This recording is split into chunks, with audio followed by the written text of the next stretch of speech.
अखिल हृजेत्री जननी पृथ्वी कामदुघास्ते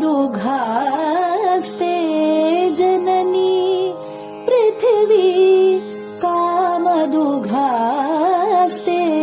जनको देवः सकल दयाळु जनको देवः सकल दयाळु दाम्यत दत्त दयध्वं जनतां दाम्यत दत्त दयध्वं जनतां श्रेयो भूयात् सकल जनानां श्रेयो भूयात् सकल जनानां श्रेयो भूयात् सकल जनानां श्रेयो भूयात् सकल जनानां श्रेयो भूयात् सकल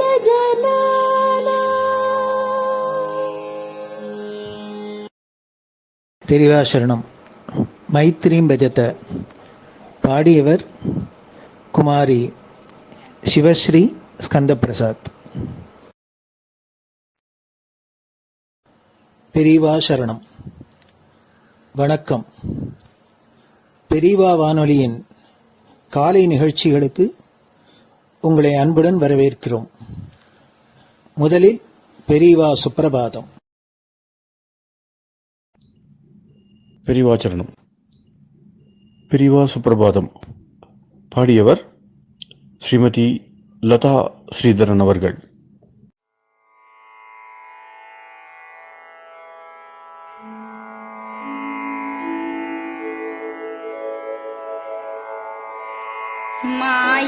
मायात्रियामासु निमीलिताक्षम् लोकत्रियामासु विनिद्रमेनम् लोकस्य रीत्या हि निबोधयामि साक्षात् गुरुं चन्दिरशेखरेन्द्रम् साक्षात् गुरुं चन्दिरशेखरेन्द्रम् प्रातः सरोजकुसुमानि विहाय निद्राम् बालारुणातपसुवर्णमयानि नित्यम् कूजन्मरालकलगं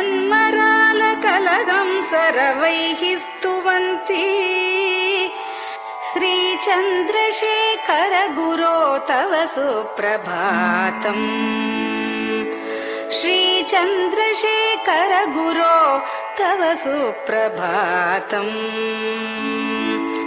भृङ्गाश्च पीतमधुमत्तविलासिनिभिः युक्ताः सरोजवनजातसुरेणुपीताः त्वां स्तुवन्ति मधुरैः कलगुञ्जनैः स्वैः श्रीचन्द्रशेखर गुरो तव सुप्रभातम् श्रीचन्द्रशेखर गुरो तव सुप्रभातम् ये लालवङ्गनवमालति मल्लिकाद्याः गन्धीनि नित्यममलानि लता सुमानि अर्चन्ति पल्लवकरैर्विनता गृहीत्वा श्रीचन्द्रशेखर गुरो तव सुप्रभातम् श्रीचन्द्रशेखर गुरो तव सुप्रभातम् तुभ्यं रसालकदलीपनसादिवृक्षा कूजन्द्विगङ्गनिवगैर्मधुरं स्तुवन्तः माद्वीकसङ्गमधुरं फलमुद्वहन्ति श्रीचन्द्रशेखर गुरो तव सुप्रभातम् श्रीचन्द्रशेखर गुरो तव सुप्रभातम् कावेरी वारिकृतमञ्जन पूतदेहा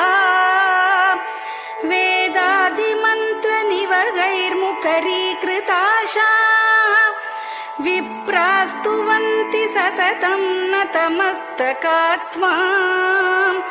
श्रीचन्द्रशेखर गुरो तव सुप्रभातम् श्रीचन्द्रशेखर गुरो तव सुप्रभातम्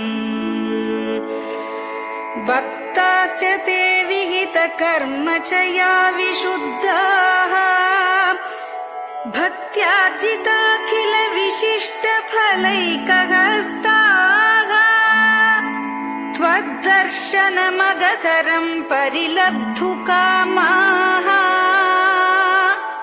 श्रीचन्द्रशेखर गुरो तव सुप्रभातम् श्रीचन्द्रशेखर गुरो तव सुप्रभातम् भूत्यासितेन वपुषा भुविशैव तत्त्वम् शक्त्यार्पितेन मनसा वरशाक्ततत्त्वम् नारायणेति वदता वदनेन विष्णोः तत्त्वं त्वया प्रकटितं तव सुप्रभातम् तत्त्वं त्वया प्रकटितं तव सुप्रभातम्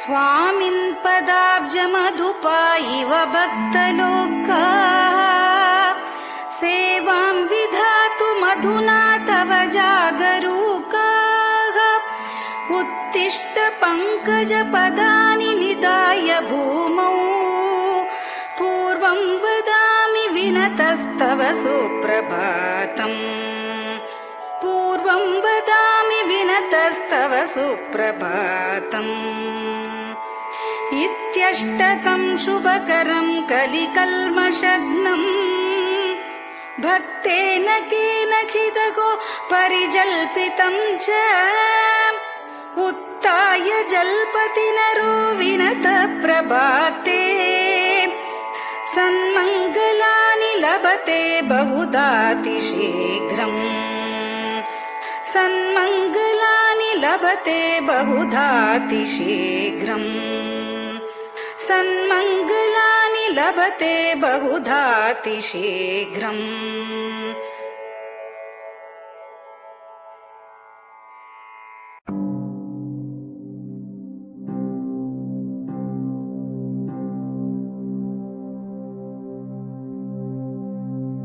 हर हर शङ्कर जय जय शङ्कर हर हर शङ्कर जय जय शङ्कर हर हर शङ्कर जय जय शङ्कर हर हर शङ्कर हर हर शङ्कर जय जय शङ्कर हर हर शङ्कर जय जय शङ्कर हर हर शङ्कर जय जय शङ्कर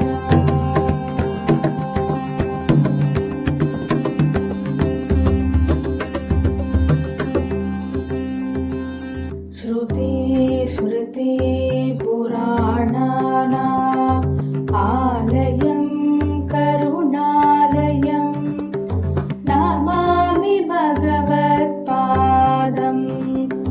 शङ्करं लोकशङ्करं श्रुति स्मृति पुराणानाम् आलयं करुणालयं नमामि भगवत्पादम्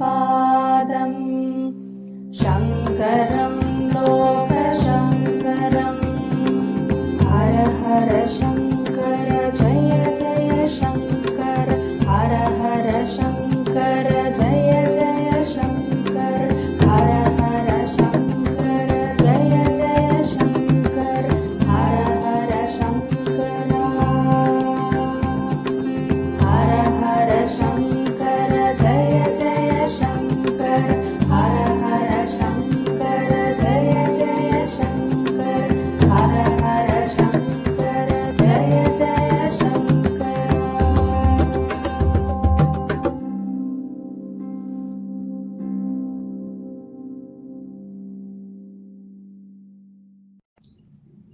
பெரியவாச்சரணம். பெரியவா கராவலம்பம். பாடியவர் ஸ்ரீமதி லதா ஸ்ரீதரன் அவர்கள். प्रातः स्मरामि भवदीयमुखारविन्दम् मन्दस्मितं च जनितापहरं जनानाम् प्रातः स्मरामि भवदीयमुखारविन्दम् मन्दस्मितं च जनितापहरं जनानाम् सम्पत्करीं च भवतोऽत्र कटाक्षलक्ष्मीं काञ्चीमठेश मम देहि करावलम्बम् सम्पत्करीं च भवतोऽत्र कटाक्षलक्ष्मीं काञ्चीमठेश मम देहि करावलम्बम् काञ्चीमठेश मम देहि करावलम्बम् काञ्चीमठेश मम देहि करावलम्बम् काञ्चीमठेश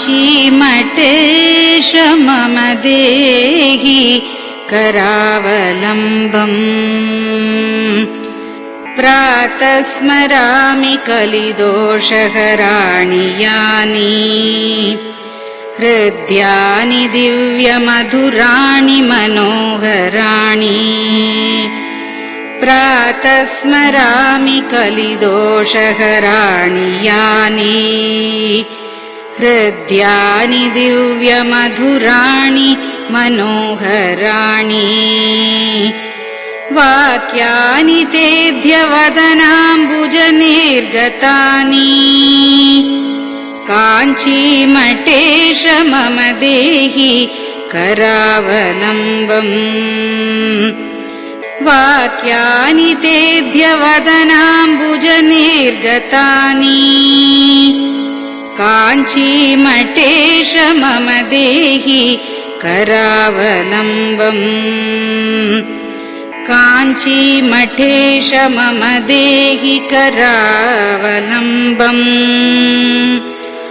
काञ्चीमठेश मम देहि करावलम्बम् काञ्चीमठेश मम देहि करावलम्बम् वक्षस्थलं विमलहेम समानवर्णम् भस्माङ्कितं जनमनोहर कुङ्कुमाक्तम् वक्षस्थलं विमलहेम समानवर्णम् भस्माङ्कितं जनमनोहर कुङ्कुमाक्तम् प्रातः स्मरामि भवतोऽत्र चिरं महात्मन् काञ्चीमठेश मम देहि करावलम्बम् प्रातः स्मरामि भवतोऽत्र चिरं महात्मन् काञ्चीमठेश मम देहि करावलम्बम् काञ्चीमठेश मम देहि करावलम्बम् काञ्चीमठेश मम देहि करावलम्बम् काञ्चीमठेश मम देहि करावलम्बम् मत्तेभतुल्यगमनं च निरीक्ष्यतेऽद्य यात्वा वनान्तरमनन्तगजाश्च लीनाः मत्तेभतुल्यगमनं च निरीक्ष्यतेऽद्य यात्वा वनान्तरमनन्तगजाश्च लीनाः प्रातः स्मरामि गजराजगतिं तवेदम् काञ्चीमठेश मम देहि करावलम्बम् प्रातः स्मरामि गजराजगतिं तवेदम् काञ्चीमठेश मम देहि करावलम्बम् काञ्चीमठेश मम देहि करावलम्बम् काञ्चीमठेश मम देहि करावलम्बम् काञ्चीमठेश मम देहि करावलम्बम् दक्षेण दण्डमवलम्ब्य सदैतरेण हस्तेन चारुकलशं च विराजमानम् दक्षेण दण्डमवलम्ब्य सदैतरेण हस्तेन चारुकलशं च विराजमानम् रक्ताम्बरं च तव चारु कटिं स्मरामि काञ्चीमठेश मम देहि करावलम्बम् रक्ताम्बरं च तव चारु कटिं स्मरामि काञ्चीमठेश मम देहि करावलम्बम् काञ्चीमठेश मम देहि करावलम्बम् काञ्चीमठेश मम देहि करावलम्बम् काञ्चीमठेश मम देहि करावलम्बम् विस्मृत्य दोषमखिलं च ममापराधम् त्रातुं च याध्य भगवन् कृतबद्ध दीक्षा विस्मृत्य दोषमखिलं च ममापराधम् त्रातुं च याध्य भगवन् कृतबद्ध दीक्षा प्रातः स्मरामि यति पुङ्गवतेऽनुकम्पाम् काञ्चीमठेश मम देहि करावलम्बम् प्रातः स्मरामि यति पुङ्गवतेऽनुकम्पाम् काञ्चीमठेश मम देहि करावलम्बम् काञ्चीमठेश मम देहि करावलम्बम् काञ्चीमठेश मम देहि करावलम्बम् काञ्चीमठेश मम देहि करावलम्बम् प्रातः स्मरामि भवदीय पदारविन्दम् यस्मात् प्रयान्ति दुरितानि महान्ति तानि प्रातः स्मरामि भवदीय पदारविन्दम् यस्मात् प्रयान्ति दुरितानि महान्ति तानि आयान्ति तानि मुहुरुद्य सुमङ्गलानि काञ्चीमठेश मम देहि करावलम्बम् आयान्ति तानि मुहुरुद्य सुमङ्गलानि काञ्चीमठेश मम देहि करावलम्बम्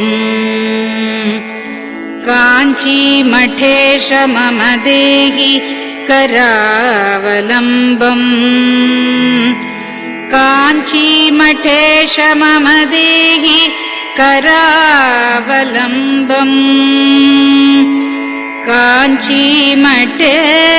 मम देहि करावलम्बम्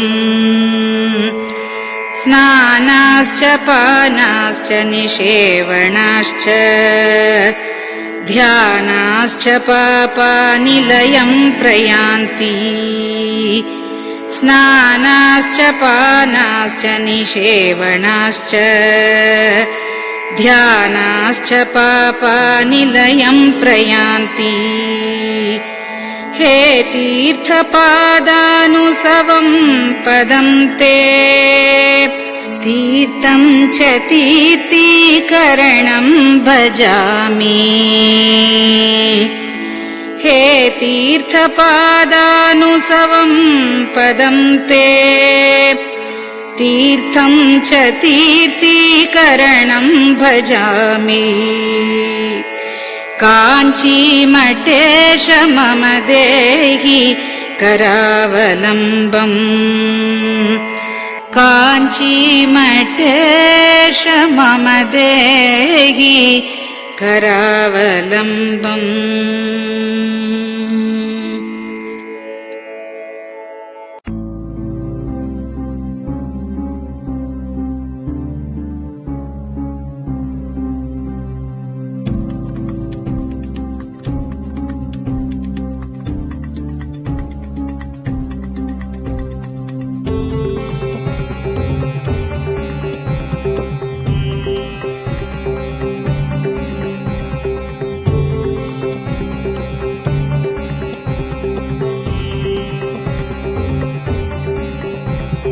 चन्द्रशेखर पाहि मां चन्द्रशेखर रक्ष मां चन्द्रशेखर पाहि मां जय चन्द्रशेखर रक्ष मां हर हर शम्भो शिव शिव शम्भो हर हर शम्भो शिव शिव शम्भो हर हर शम्भो शिव शिव शम्भो हर हर शम्भो शिव शिव शम्भो चन्द्रशेखर पाहि मां चन्द्रशेखर रक्ष मां चन्द्रशेखर पाहि मां जय चन्द्रशेखर रक्ष मां हर हर शम्भो शिव शिव शम्भो हर हर शम्भो शिव शिव शम्भो हर हर शम्भो शिव शिव शम्भो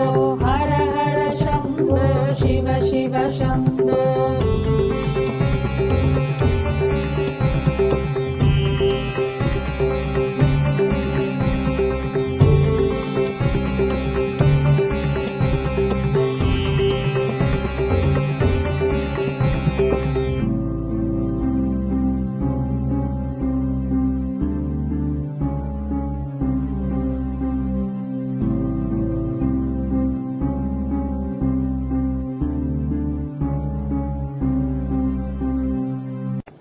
பெரியவா சரணம்.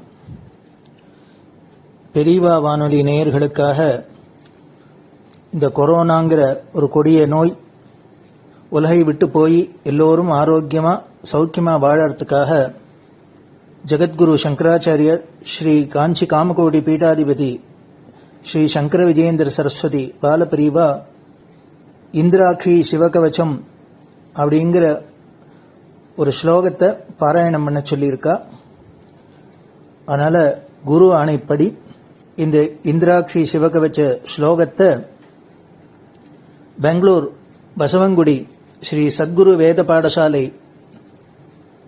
அத்தியாபகர் பிரம்மஸ்ரீ டாக்டர் ஸ்ரீனிவாச சர்மா அவர்கள் தங்களோட மாணவர்களோட சொல்றத இப்போ பெரியவா வானொலியில ஒலிபரப்பப்படுறது.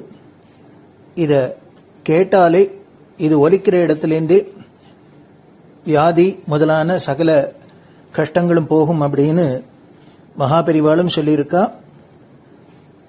காஞ்சி ஆச்சாரியாலும் ஆண பண்ணியிருக்கா. அதுபடி உங்களுக்கு இந்த இந்திராட்சி சிவகவச்ச ஸ்லோகம் வழங்கப்படுறது. பெரியவா சரணம். ஓம் ஸ்ரீ குருப்யோ நமஹ. हरिः ॐ महागणपतये नमः वाग्देव्यै नमः मातृभ्यो नमः पितृभ्यो नमः आचार्येभ्यो नमः अतिथिदेवताभ्यो नमः श्रीसद्गुरुपरब्रह्मदेवताभ्यो नमः सर्वमङ्गलमाङ्गल्ये शिवे सर्वार्थसाधिके शरण्ये त्र्यम्बके देवि नारायणि नमोऽस्तु ते। नमो देव्यै महादेव्यै शिवायै सततं नमः। नमः प्रकृत्यै भद्रायै नियताः प्रणतास्मताम्। ॐ श्रीजगदम्बायै नमः। अथ इन्द्राक्षी स्तोत्रम्। ॐ अस्य श्री इन्द्राक्षी स्तोत्रमहामन्त्रस्य शचीपुरन्दर ऋषिः अनुष्टुप्छन्दः श्री इन्द्राक्षी देवता महालक्ष्मीर्बीजम् भुवनेश्वरी शक्तिः माहेश्वरी कीलकम् श्री इन्द्राक्षी देवी प्रसाद सिद्ध्यर्थे जपे विनियोगः। ॐ अथ करन्यासाङ्गन्यासः। ॐ इन्द्राक्षीम् अङ्गुष्ठाभ्याम् नमः। ॐ महालक्ष्मीम् तर्जनीभ्याम् नमः। ॐ माहेश्वरीम् मध्यमाभ्याम् नमः। ॐ अम्बुजाक्षीम् अनामिकाभ्याम् नमः। ॐ कात्यायनीम् कनिष्ठिकाभ्याम् नमः। ॐ कौमारीम् करतलकरपृष्ठाभ्याम् नमः। ॐ इन्द्राक्षीम् हृदयाय नमः। ॐ महालक्ष्मीम् शिरसे स्वाहा। ॐ माहेश्वरीम् शिखायै वषट्। ॐ अम्बुजाक्षीम् कवचायहुम्। ॐ कात्यायनीम् नेत्रत्रयाय वौषट्। ॐ कौमारीम् अस्त्राय फट्। भूर्भुवः सुवरोमिति दिग्बन्धः। ध्यानम्। ॐ नेत्राणाम् दशभिः शतैः परिवृता मत्युग्रचर्माम्बराम् हेमाभाम् महतीम् विलम्बितशिखा मामुक्तकेशान्विताम् घण्टापण्डितपादपद्मयुगलान् नागेन्द्रकुम्भस्तनीम् इन्द्राक्षीम् परिचिन्तयामि सततम् प्रत्यक्षसिद्धिप्रदाम्। इन्द्राक्षीम् द्विभुजाम् देवीम् पीतवस्त्रद्वयान्विताम् वामहस्ते वज्रधरान् दक्षिणेन वरप्रदाम्। इन्द्राक्षीम् नौमि युवतीम् नानालङ्कारभूषिताम् प्रसन्नवदनाम् भोजामप्सरो गणसेविताम्। ॐ अथ इन्द्राक्षी स्तोत्रप्रारम्भः। इन्द्र उवाच ॐ इन्द्राक्षी पूर्वतः पातु पात्वाग्नेयान्तथेश्वरी कौमारी दक्षिणे पातु नैऋत्याम् पातु पार्वती वाराही पश्चिमे पातु वायव्ये नारसिंह्यपी उदीच्याम् कालरात्रिर्मामीशान्याम् सर्वशक्तयः भैरव्योर्ध्वम् सदा पातु पात्वधो वैष्णवी तथा एवम् दश दिशो रक्षेत् सर्वाङ्गम् भुवनेश्वरी इन्द्राक्षी नाम सा देवी दैवतैः समुदाहृता गौरी शाकम्भरी देवी दुर्गानाम् नीतिविश्रुता कात्यायनी महादेवी चण्डघण्टा महातपाः सावित्री सा च गायत्री ब्रह्माणी ब्रह्मवादिनी नारायणी भद्रकाली रुद्राणी कृष्णपिङ्गला अग्निज्वाला रौद्रमुखी कालरात्रि तपस्विनी मेघस्वना सहस्राक्षी विकटाङ्गी जडोदरी महोदरी मुक्तकेशी घोररूपा महाबला अजिता भद्रदानन्ता रोगहर्त्री शिवप्रिया शिवदूती कराली च शक्तिश्च परमेश्वरी आर्या दाक्षायणी चैव गिरिजा मेनकात्मजा महिषासुरसंहारी चामुण्डा सप्तमातृका सर्वरोगप्रशमनी नारायणी नमोऽस्तु ते इन्द्राणी चेन्द्ररूपा च इन्द्रशक्तिः परायणी वाराही नारसिंही च भीमा भैरवनादिनी सदा सम्मोहिनी देवी सुन्दरी भुवनेश्वरी एकाक्षरी महामायी एकांगी एकनायकी कोमलश्यामलारूपी कोटिसूर्यप्रकाशिनी श्रुतिस्मृतिर्धृतिर्मेधा विद्यालक्ष्मी सरस्वती अनन्ता विजयापर्णा मानस्तोकापराजिता भवानी पार्वती दुर्गा हैमवत्यम्बिका जया शिवा भवानी रुद्राणी शङ्करार्धशरीरिणी ऐरावत गजारूढा वज्रहस्ता धनुर्धरा ऐन्द्री देवी सदा कालम् शान्तिमाशु करोतु मे एतैर्नामपदैर्दिव्यैस्तुता शक्रेण धीमता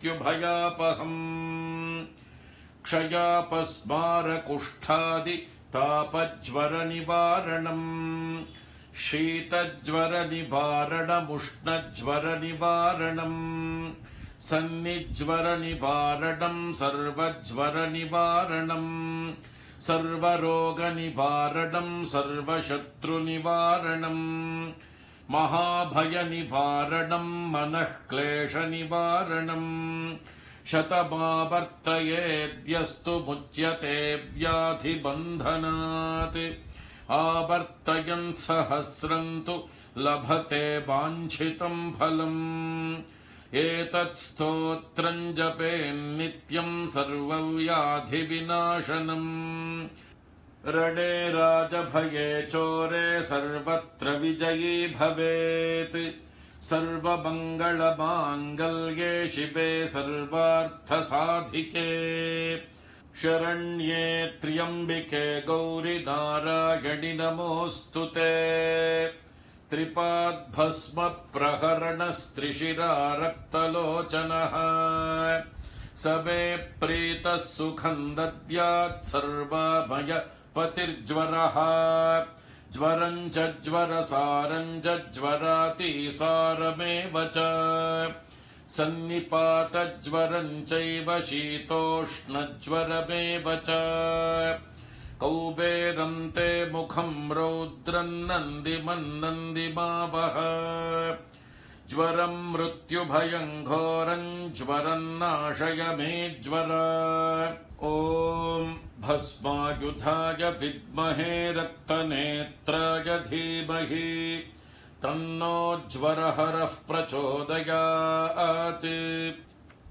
ॐ ज्वरराजाय विद्महे त्रिशिरस्काय धीमहि तन्नस्त्रिपात् प्रचोदयात् मृत्योस्तुल्यम् त्रिलोकीम् ग्रसितुमतिरसान्निःसृताः किन्नु जिह्वाः किं वा कृष्णाङ्घ्रिपद्मद्युतिभिररुणिता विष्णुपद्याः पदव्यः प्राप्ताः सन्ध्याः स्मरारे स्वयमुत नुतिभिस्तिस्र इत्यूह्यमानाः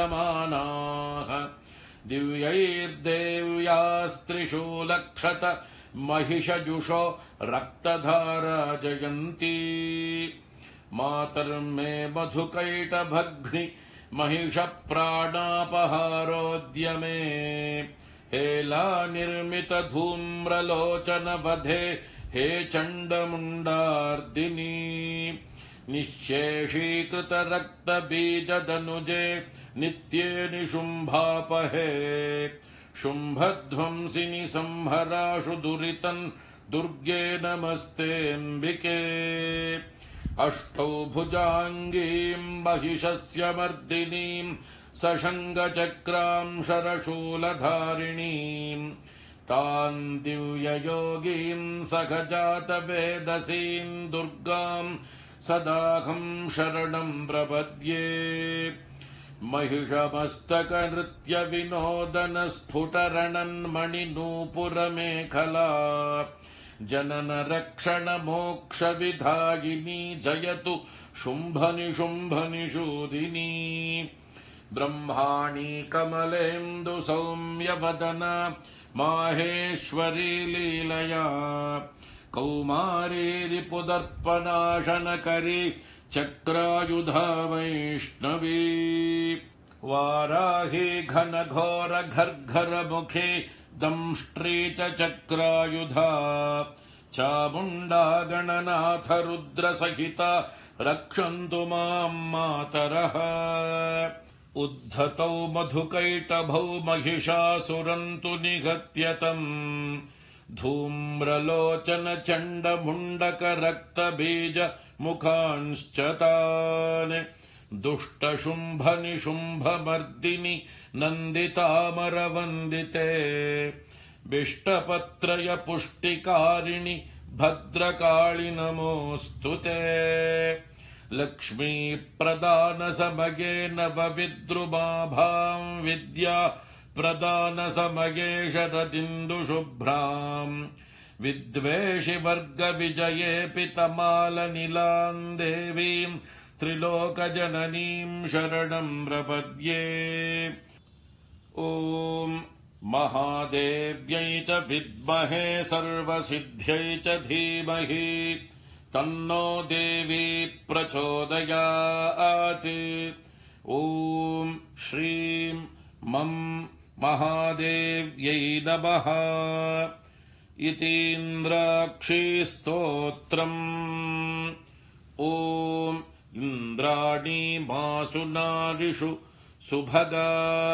महमश्रवम् नह्यस्य अपरम् च न जरसा परते पतिर्विश्वस्मादिन्द्र उत्तरः ॐ इन्द्राणी मासु नारिषु सुपत्नी महमश्रवम् नह्यस्य अपरम् च न जरसा परते पतिः ॐ श्री इन्द्राक्षी परमेश्वर्यै नमः ॐ शान्ति शान्ति शान्तिः हरिः ॐ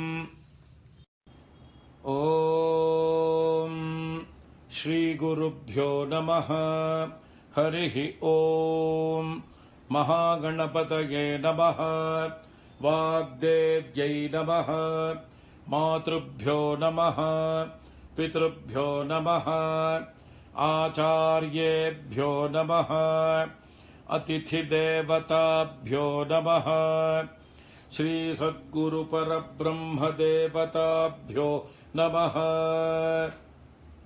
ॐ अथ श्रीस्कान्दपुराणे ब्रह्मोत्तरखण्डस्थम् श्रीशिवकवचस्तोत्रम्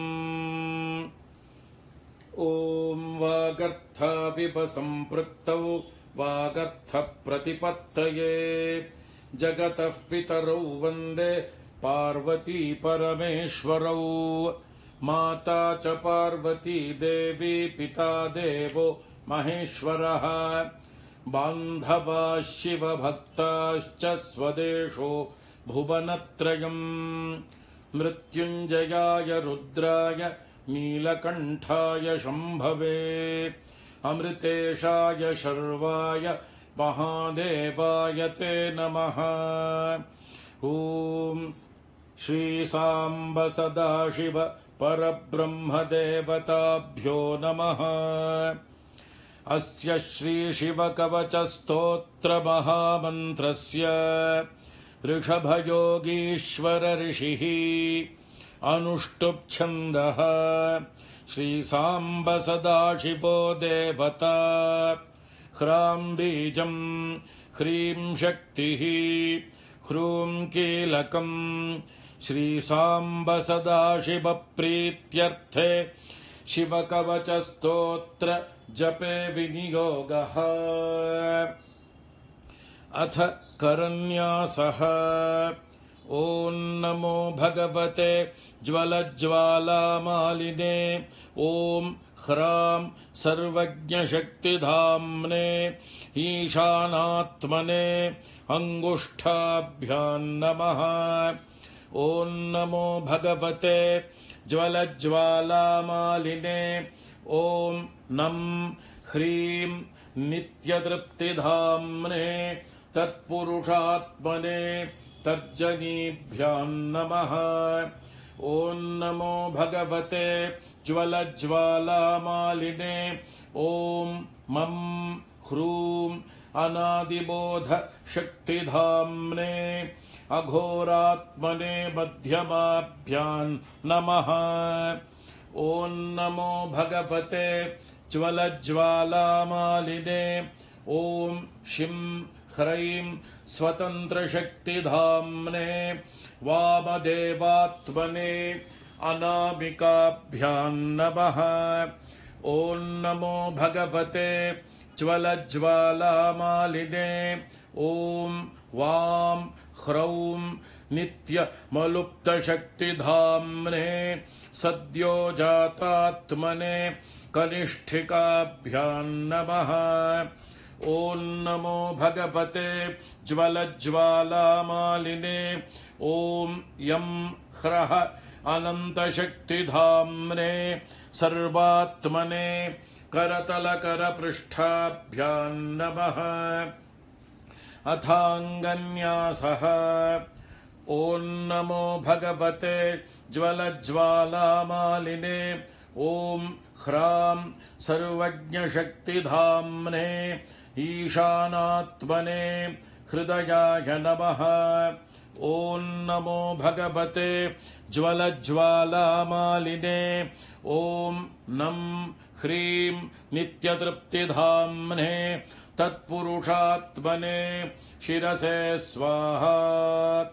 ॐ नमो भगवते ज्वलज्ज्वालामालिने ॐ मं ह्रूं अनादिबोधशक्तिधाम्ने अघोरात्मने शिखायै वषट्।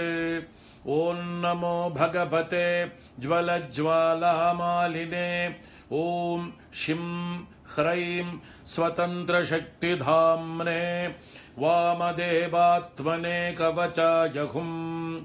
ॐ नमो भगवते ज्वलज्ज्वालामालिने ॐ वां ह्रौं नित्यमलुप्तशक्तिधाम्ने सद्योजातात्मने नेत्रत्रयाय वौषट्।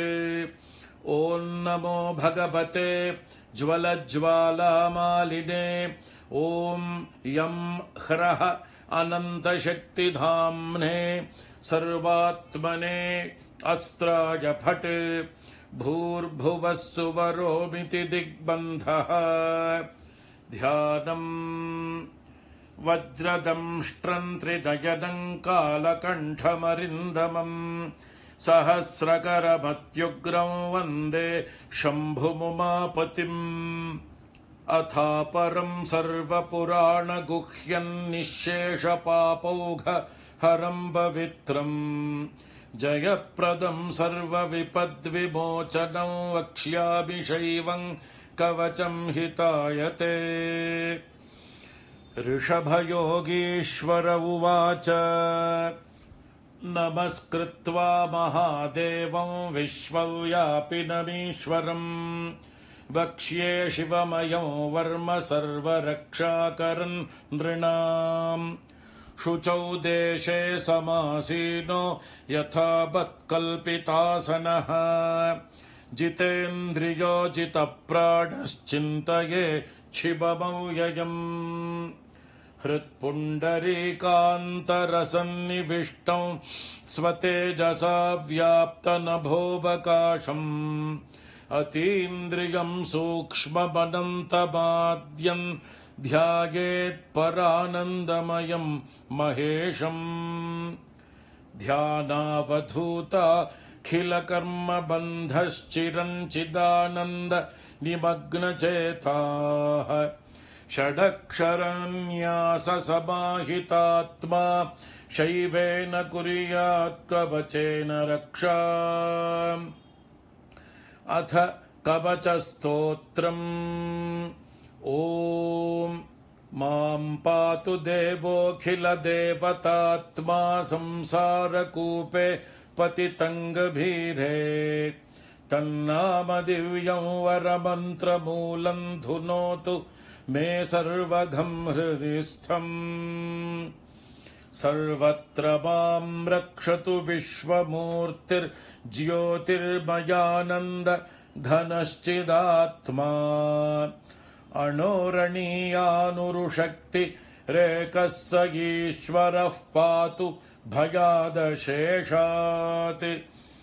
यो भूस्वरूपेण बिभर्ति विश्वं पायात् स भूमेर्गिरिशोष्टमूर्तिः योपां स्वरूपेण नृणां करोति सञ्जीवनं सोऽवतु मान् जलेभ्यः कल्पावसाने भुवनानि दग्ध्वा सर्वाणि यो नृत्यति भूरिलीलः सकालरुद्रोऽवतु मान्दवाग्नेर्वात्यादि भीतेरखिलाश्च तापात् प्रदीप्तविद्युत्कनकावभासो विद्यावराभीतिकुठारपाणिः चतुर्मुखस्तत्पुरुषस्त्रिनेत्रः प्राच्यां स्थितो रक्षतु मामजस्रम्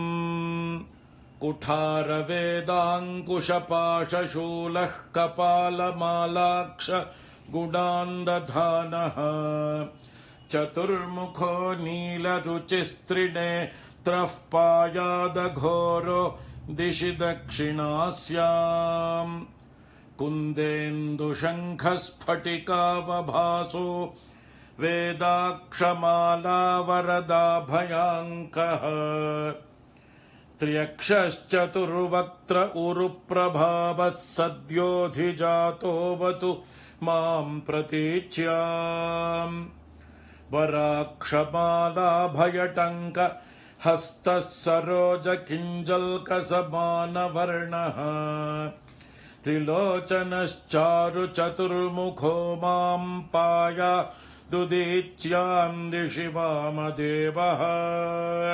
वेदाभयेष्टाङ्कुशटङ्कपाशः कपाल ढक्काक्षकशूलपाणिः सितद्युतिः पञ्चमुखो बतान्मा मीशान ऊर्ध्वं परमप्रकाशः मूर्धानमव्यान्मम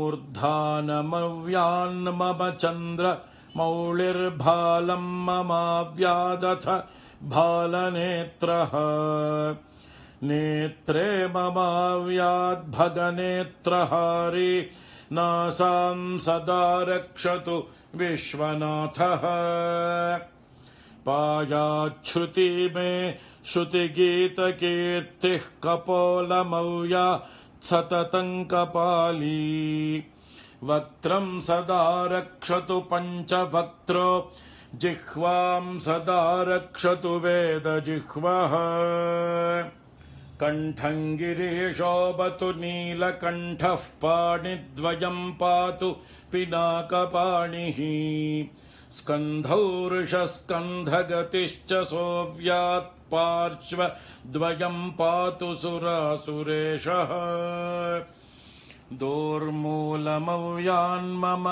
धर्मबाहुर्वक्षस्थलम् दक्षमखान्तकोऽव्यात् ममोदरम् पातु गिरीन्द्रधन्वा मध्यम् ममाव्यान्मदनान्तकारी हेरम्बतातो मम पातु नाभिम् पायात् कटिन् धूर्जटिरीश्वरो मे स्मरारिरव्यान्मम गुह्यदेशम् पृष्ठम् सदा रक्षतु शूलपाणिः ऊरुद्वयम् पातु कुबेरमित्रो जानुद्वयम् मे जगदीश्वरो व्यात् जङ्घायुगम् पुङ्गवकेतुरव्यात् पादौ ममाव्यात् सुरवन्द्यपादः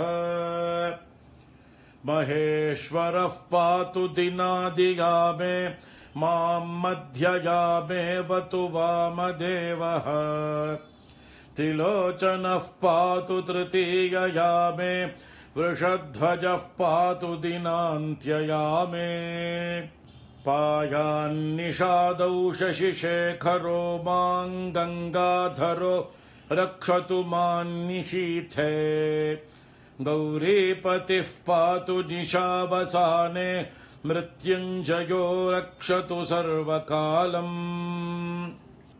अन्तःस्थितम् रक्षतु शङ्करो माम् स्थाणुः सदा पातु बहिःस्थितम् माम् तदन्तरे पातु पतिः पशूनाम् सदाशिवो रक्षतु माम् समन्तात् तिष्ठन्तमव्याद्भुवनैकनाथः पाया ध्वरजन्तम् प्रमथाधिनाथः वेदान्तवेद्योऽवतु मान्निषण्णम् मामव्ययः पातु शिवशयानम् मार्गेषु माम् रक्षतु नीलकण्ठः शैलादिदुर्गेषु पुरत्रयारिः अरण्यवासादिमहाप्रवासे पायान्मृगव्याधौदारशक्तिः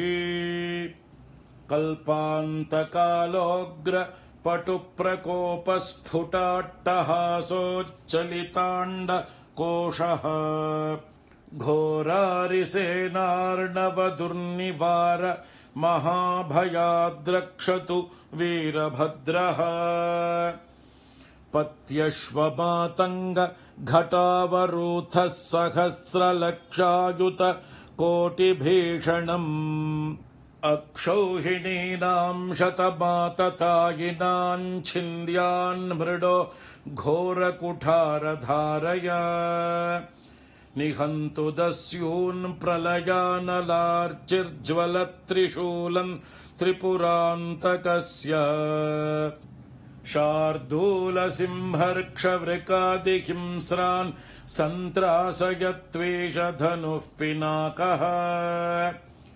दुःस्वप्नदुःशकुनदुर्गतिदौर्मनस्य दुर्भिक्षदुर्व्यसन दुःसह दुर्यशांसि उत्पाततापविषभीति मसद्ग्रहार्तिं व्याधींश्च नाशयतु मे जगतामधीशः ॐ अथ सहस्राक्षरमन्त्रः ॐ नमो भगवते सदाशिवाय सकल तत्त्वात्मकाय सकल तत्त्वविदूराय सकल लोकैककर्त्रे सकल लोकैकभर्त्रे सकल लोकैकसंहर्त्रे सकल लोकैकगुरवे सकल लोकैकसाक्षिणे सकल निगमगुह्याय सकल वरप्रदाय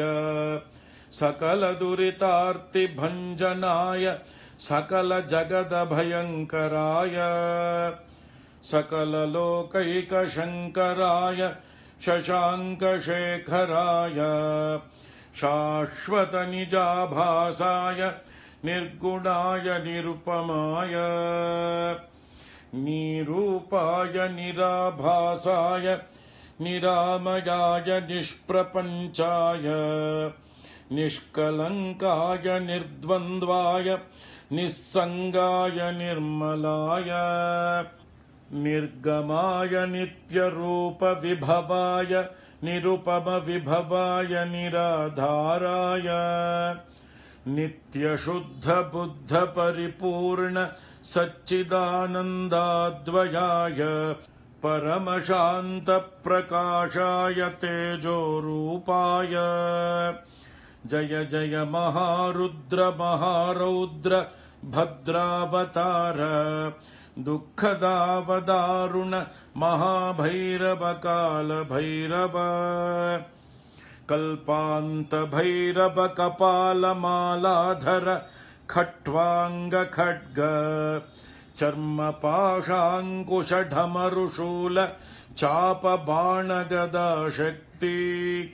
भिण्डिपालतोमरमुसलमुद्गर पट्टशपरशू परिघभुषण्डेशतघ्नि चक्राद्यायुधभीषणकर सहस्रमुखदंष्ट्राकरालवदन विकटाट्टहास विस्फाटित ब्रह्माण्डमण्डल नागेन्द्रकुण्डल नागेन्द्रहार नागेन्द्रवलय नागेन्द्रचर्मधर मृत्युञ्जय त्र्यम्बक त्रिपुरान्तक गंगाधर विरूपाक्ष विश्वेश्वर विश्वरूप वृषभवाहन विषभूषण सर्पभूषण विश्वतो मुख सर्वतो मां रक्ष रक्ष ज्वल ज्वल प्रज्वल प्रज्वल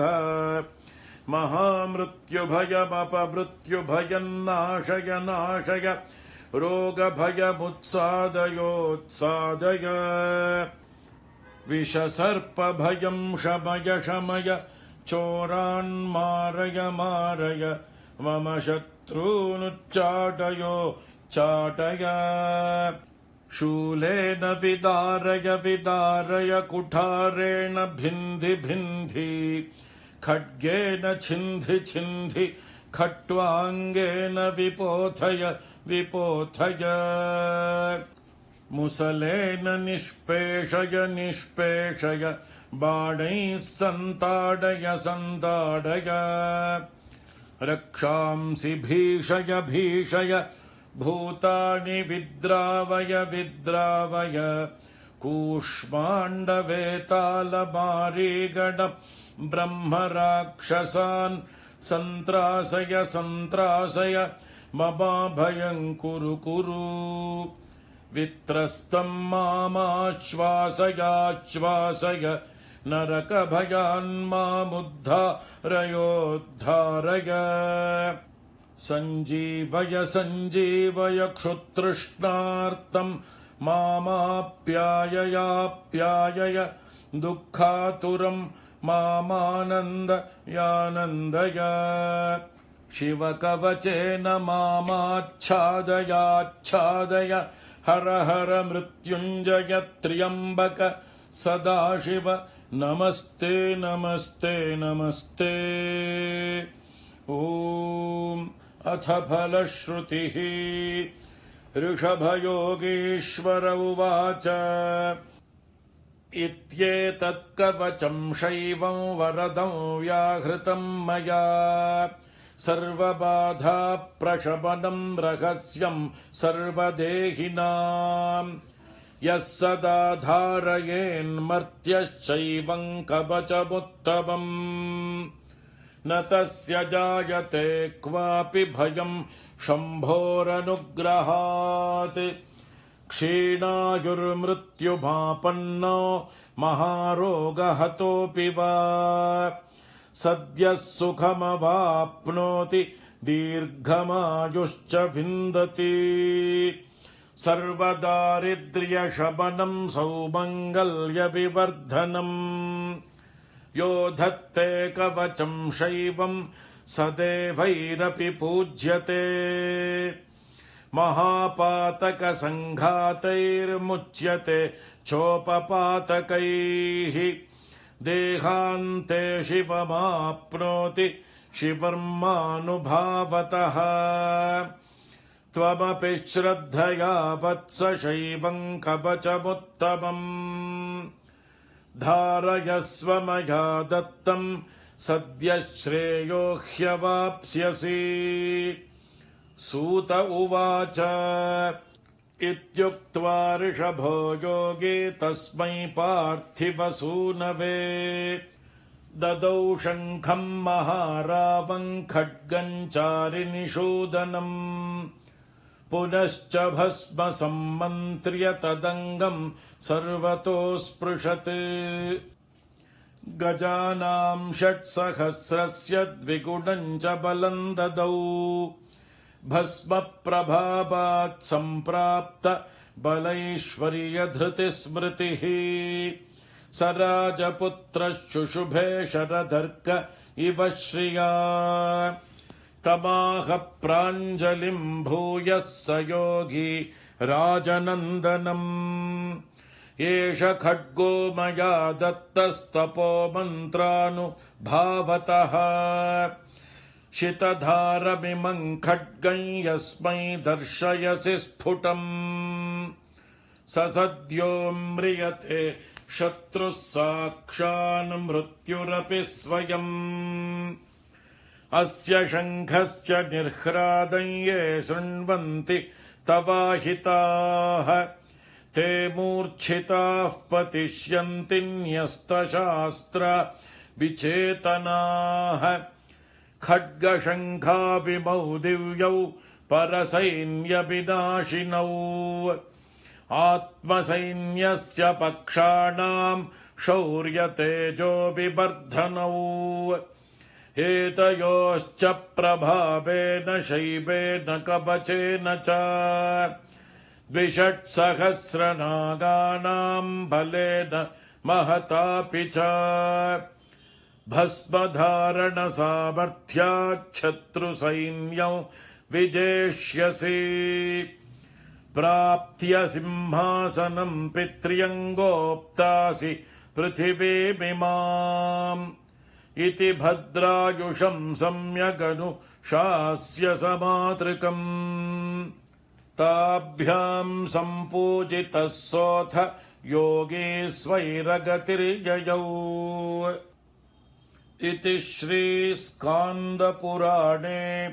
ब्रह्मोत्तरखण्डस्थं श्रीशिवकवचस्तोत्रम् ॐ वागर्थाभिवसम्पृक्तौ वागर्थप्रतिपत्तये जगतः पितरौ वन्दे पार्वती परमेश्वरौ नमः सूर्याय चन्द्राय मङ्गलाय बुधाय च गुरुः शुक्रशनिभ्यश्च राहवे केतवे नमः मृत्युञ्जयाय रुद्राय नीलकण्ठाय शम्भवे अमृतेशाय शर्वाय महादेवाय ते नमः ॐ शान्ति शान्ति शान्तिः ॐ नमो वर्मिणे च वरूथिने च नमो बिल्बिने च कवचिने च नमः श्रुताय च श्रुत सेनाय च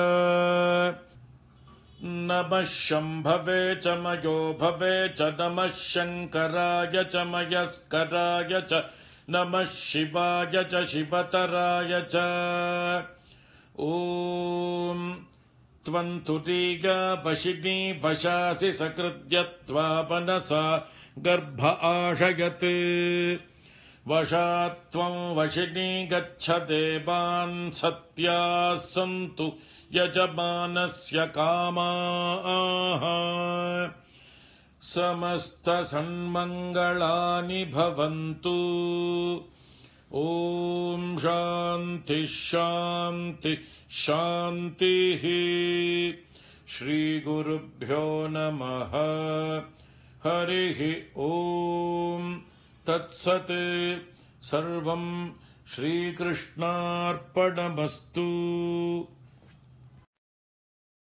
பெரியவா சரணம். நீங்கள் கேட்க இருப்பது பெரியவா குரல். மகா பெரியவா உபன்யாசங்களில் இருந்து சில பகுதிகள். நமः பார்வதி பதயே.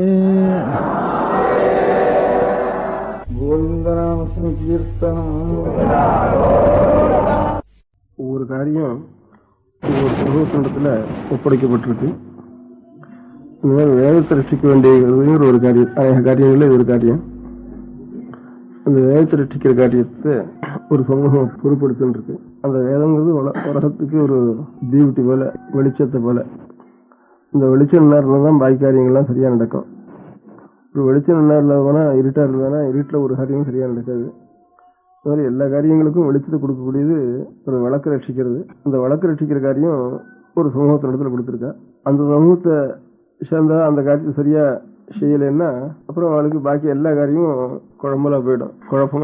அதனாலதான் இப்ப வந்திருக்கிற குறையெல்லாம் நம்முடைய நாட்டுக்கு வந்திருக்கிற குறை, மதத்துக்கு வந்திருக்கிற குறை, இந்த எல்லா இன்னும் எந்த குறைகளோட எல்லா குறைகளும் இந்த வேதத்தை ரட்சிக்க வேண்டிய சமூகம் அந்த வேதத்தை ரட்சிக்காம கைவிட்டதிலிருந்து அநேக குறைபாடுகள் வந்திருக்குன்னு தோன்றது. அதுதான் குறைபாட்டு காரணமோ வேற காரணம் இல்லையோ, எப்படி இருந்தாலும் இந்த அதுக்காக ஏற்பட்ட ஒரு சமூகம் அந்த காரியத்தை விட்டுட்டோம்னா அந்த சமூகம் தனியா இருக்க வேண்டிய அவசியமே இல்லாமல் போயிடும். அதனால அது ஒரு சமூகம் இருக்கிறதுன்னா அந்த காரியத்தை செய்தா தான் அந்த சமூகம் இருக்க முடியும்.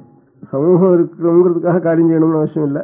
அந்த காரியத்தினால ஒரு உலகத்துக்கு நன்மை இருக்கிறதுனால அந்த காரியம் இருக்கணும். அதை செய்யறதுக்கு ஒரு தனி சமூகம் இருந்ததுன்னா அந்த காரியம் என்ன நடக்கும்.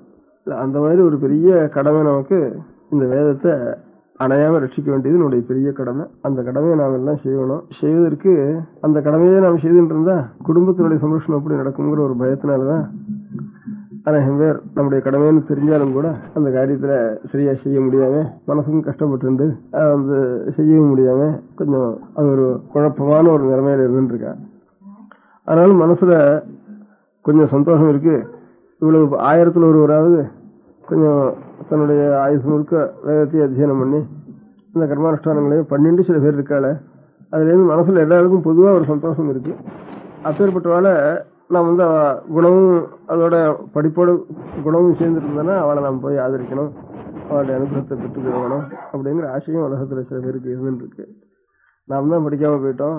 நம்முடைய கடமை நம்முடைய பெரியவர்கள்லாம் நம்முடைய ஒவ்வொரு குடும்பத்திலேயே அநேகமா 2-3 தலைமுறைக்கு முந்தி விசாரிச்சு பார்த்தோம்னா எல்லாரும் வேதாத்தியனம் பண்ணுவாள் தான். என்னைக்கு முதற்கொண்டு வேதாத்தியனம் பண்ணிட்டு இருந்தாள்னா அது எல்லாம் சொல்ல முடியாது. அது எத்தனை 1000 வருஷமா எந்த ரிஷிகளுடைய காலம் முதற்கொண்டோ ஒவ்வொரு குடும்பத்திலையும் அவளுடைய முக்கியமான காரியம் 7 வயசு 8 வயசு ஆயிட்டு தானே ஒரு 20-25 வயசு வரைக்கும் வேதங்களையும் சாஸ்திரங்களையும் படிக்கிறது தான் நம்முடைய கடமை. அதுக்கப்புறம் தான் நம்ம ஜீவனத்தை பத்தி ஆலோசிக்கிறது அப்படிங்கிற முறையில் இருந்தது. அது இல்லாம இப்போ இதையே படிச்சுட்டு இருந்தோம்னா அப்புறம் ஜீவனத்துக்கு என்ன பண்றதுங்கிற ஒரு பயம் முதல்ல வந்ததுனால இப்போ முதல்ல படிச்சு இந்த ஒரு படிப்பை விட்டுட்டு வேற ஜீவனத்துக்கு அனுகூலமான ஒரு காரியங்களை 5-6 வயசுல இருந்தே ஆரம்பிச்சிடுவோம்னு இப்ப ஆரம்பிச்சிட்டோம்.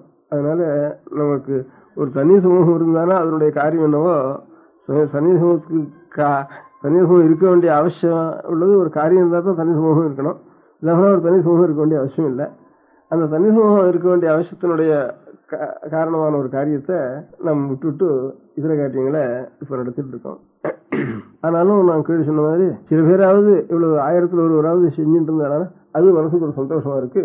ஆனா இப்ப இருக்கிறதுனால பார்த்தோம்னா நமக்கு அடுத்த தலைமுறையோ அதுக்கு அடுத்த தலைமுறையிலையோ இந்த எத்தனை தலைமுறைன்னு சொல்ல முடியாது, அவ்வளவு நாளா வந்து இருக்க முடியாத ஒரு வேத மந்திரங்களையோ அந்த மந்திரங்கள்லாம் நாம் செய்ய வேண்டிய கர்மானுஷ்டானங்களையோ பண்றதுக்கு மனுஷாளா விடுவாளா மாட்டாளாங்கிற ஒரு நிலைமை நம்ம காலத்துல வந்திருக்கு. அவங்க பிற்காலத்தில் இருக்கிறவளை பத்தி அவளை பார்த்ததும் இல்லை கேட்டதும் இல்லை, அவளுக்கு ஒன்றும் இதை பத்தி ஆலோசிக்கிறதுக்கு இடம் இல்லை. நம்முடைய முற்காலத்துல எல்லாரும் இதே மாதிரி காரியங்கள் தானா எல்லாருக்கும் வேதாத்தியனம் பண்ணிட்டு இருக்கா. அவளை பத்தியும் கவலை இல்லை. நம்ம நெடுக்காலத்தில் இருக்கிறதுனால அதனால நம்மளுக்கு பொறுப்பு ஜாஸ்தியா இருக்கு. நம்ம நாள்ல இது நம்முடைய நாள்ல இது கத்திரிக்கப்பட்டு போகக்கூடாது. இதுல வந்த ஒரு தொடர்பு நம்ம நாள்ல நாம் கத்திரிச்சு கொடுக்கக்கூடாது அப்படிங்கிற பொறுப்பு நமக்கு இருக்கு. அதனால ஆனா ஒரு எண்ணம் வைதிகாலத்து குழந்தைகள் தான் அதை படிக்கணும், அவளே அதை விட்டுட்டு இங்கிலீஷ் வாசிக்க வச்சுட்டாள் அப்படின்னு நான் நினைச்சோம்னா வைதிகால்னு கிடையாது தனியாக. ஒவ்வொரு இடத்துலையும் 4 தலைவரை 2 தலைவரைக்கு முந்தி போய் பார்த்தோம்னா எல்லா இடத்துலையும் எல்லாரும் வேதத்துக்காக தான் ஏற்பட்டவா. வேதத்துக்காக ஒரு ஜாதி ஏற்பட்டதுன்னா அதில் வைதிகால் அப்புறம் அதில் பிரிப்பானே அதுக்காக ஏற்பட்டவாள் தான். ஏன்னா எல்லாருக்கும் ஒரு பொறுப்பு என்ன, ஒரு எத்தனை குழந்தைகள் நம்ம வம்சத்தில் பிறக்கிறதோ எல்லா வம்சங்களுக்கு குழந்தைகளுக்கும் இது நம்முடைய எதுக்காக நாம் ஏற்பட்டிருக்கோமோ உலகத்துக்கு ஒரு வெளிச்சம் ஒரு பிரகாசம் வேதத்தினால் ஏற்படுறது. அது மங்காமல் தூண்டின்று இருக்க வேண்டியது அதுக்காக ஏற்பட்ட சமூகம் தான். அந்த சமூகத்தில் பிறந்த குழந்தைகளுக்கெல்லாம் அது குழந்தை பருவத்தில் ஆரம்பித்தாதான் சரியாக வரும். ஏன்னா குழந்தைகளுக்கு 5-6 வயசுல இருந்து நாம் நல்ல யௌவனம் வர வரைக்கும் அவளுக்கு முக்கியமான வித்தியை வேத வித்தியும் அது அர்த்தத்தையும் தெரிஞ்சு கொள்ளணும். அந்த மாதிரி ஒரு காரியத்தை நாம் செய்து வைக்க வேணும். அந்த மாதிரி வேதத்தையும் அர்த்தத்தையும் அவள் தெரிஞ்சுக்க முடியும் அப்படின்ட்டா அப்புறம் அவளுக்கு இதர வித்தியகளோ ஜீவனத்துக்கோ சௌகரியம் கிடைக்குமான்னு கேட்டா அது ஒன்றும் கிடைக்காம இருக்காது. இப்போ இத்தனை ஒரு 4000-3000 வருஷமா கிடைச்ச ஜீவனம் இப்போ கிடைக்க போயிடுங்கிற வீண் பயமே தவிர நமக்கு முதல்ல இதை சொல்லி வச்சுட்டு அதுக்கப்புறம் நாம் பாக்கி இருக்க முடியாத காரியத்தை செய்வோங்கிற எண்ணம் இருந்துட்டு தானே நமக்கு அப்புறம் தானா கடைசி போயிடும். இப்போ இங்கிலீஷ் படிக்காமே இருக்கிறவா எத்தனையோ வியாபாரம் பண்ணலையா, எத்தனையோ ஒன்றும் பிடிக்காம இருக்கிறவா 10, 15, 20, 18 வயசு 20க்கு அப்புறம் இன்னும் ஒரு கடை வைக்கிறான், ஒரு கான்ட்ராக்டர் போறான், இன்னும் 2 கணக்கு எழுதுறான், ஏதாவது ஒரு பண்ணிட்டு அவன் ஜீவனத்தை அவன் சம்பாதிச்சுன்றான். அதனால முதல்ல செய்ய வேண்டிய இந்த கடமை, அப்புறம் அதை பத்தி யோசிப்போம். அப்புறம் எண்ணம் தான் இது வரைக்கும் பெரியவாளுக்கு இருந்தது. அது வளர்ந்து வச்சு இப்பவே பிடிச்சி 5வது வயசு கொண்டு நாம் என்ன பண்றது, அவனுக்கு இனிமேல் சம்பாதிக்க முடியாத வித்தியை தான் நம்ம சொல்லிக் கொடுப்போம் அப்படிங்கிற மாதிரி நின்று நம்முடைய ஒரு பொறுப்பு, இந்த சமூகத்துக்கு என்ன பொறுப்போ அந்த பொறுப்பை அடியோடு விட்டுட்டோம். அந்த பொறுப்பை விட்டதுடைய பலம் எல்லாரும் வெறுப்பு ஒரு முடியாயிட்டுது. ஒரு காரியம் இருந்தால் தான் அந்த சமூகத்தினுடைய அவசியம் இருக்கும். அதனால ஏதாவது ஒரு கொசம் இருக்கான் ஒரு ஊர்ல, இந்த ஊர்ல கொசம் ஏண்டா இருக்கான், கொசம் எல்லாம் அடிச்சு விரட்டு இந்த ஊர் விட்டுன்னு சொல்லுவான். அடுத்த ஒரு பானை உடம்புல என்ன பண்ணுவான். அதனால இந்த ஊர்ல கொசம் இல்லாதனாலும் இன்னொரு கொசம் அழிச்சுட்டு அடுத்த ஊர்ல என்னமா. அந்த மாதிரி இன்னொரு ஒரு எந்த காரியம் எந்த சமூகம் இருந்தாலும் அதுக்கு ஒரு காரியம் இருந்தாலும் அந்த காரியம் நமக்கு அவசியம் வேணுமானா இருப்பான். அந்த மாதிரி ஏதானும் ஒரு நாலு கிழமை சொல்லணும். இதே இல்லாமனா ஒரு ஏதானும் கஷ்ட நஷ்டம் வந்துட்டுது, அப்போ ஒரு ஜபங்களை பண்ணணும் அப்படின்னு ஏதானும் ஒரு அனுகிரகம் பண்ணணும் அப்படிங்கிறதுக்கு யோகிதை இருக்கிற ஒரு சமூகம் இருந்தானா அப்போ இது எந்தக்கான சாதித்து இருக்கு, இந்த ஊரை விட்டு வரட்டுன்னு சொல்ல மாட்டான். ஒவ்வொருத்தரும் ஒண்ணு இருந்தானா அந்த காரியம் இருந்தானா அவன் போக சொல்ல மாட்டான். அந்த மாதிரி காரியம் விட்டதுனால ஒரு ஊர்லயும் இது என்னத்துக்கு ஒண்ணு, இது ஒரு சமூகம் தனியா என்னத்துக்கு கொண்டு இருக்கு என்னத்துக்கு கொண்டு இருக்குன்னு தோண முடியாத காரியம் அது.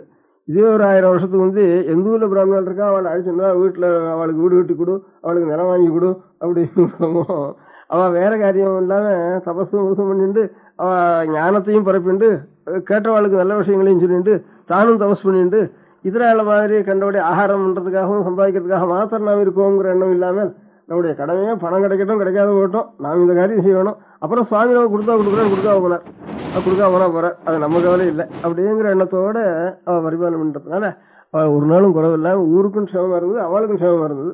அதனால தன்னுடைய சமூகத்தினுடைய சொந்த க்ஷேமத்தையே நாம் கவனிக்க வேண்டாம். லோகத்துக்கு க்ஷேமமான காரியம் இதுன்னு நமக்கு வேதத்தில் நமக்கு சொல்லி இருக்கிறதுனால அந்த வேதத்தில் சொன்ன பிரகாரம் நாம் நடந்துட்டோம்னா லோகமும் க்ஷேமமா இருக்கும், தானா நாம் க்ஷேமத்தை அடைஞ்சு போயிடுவோம். இல்லை அந்த மாதிரி காரியத்தை குழந்தைகளுக்கு முதல்ல நமக்கு ஏற்பட்ட ஒரு வேதத்தையும் அதனுடைய அர்த்தத்தையும் சொல்லி வச்சிட வேண்டியது, அதுக்கப்புறம் ஆலோசிக்க வேண்டியது என்ன பண்றதுன்னு அப்படிங்கிற ஒரு எண்ணம் மனோபாவம் எல்லாருக்கும் நாம் இருந்துட்டோம்னா அதுதான் நம்முடைய அப்பதான் நம்ம சமூகம் தனியா இருக்கோங்கிறதுக்கு ஒரு பிரயோஜனம் உண்டு.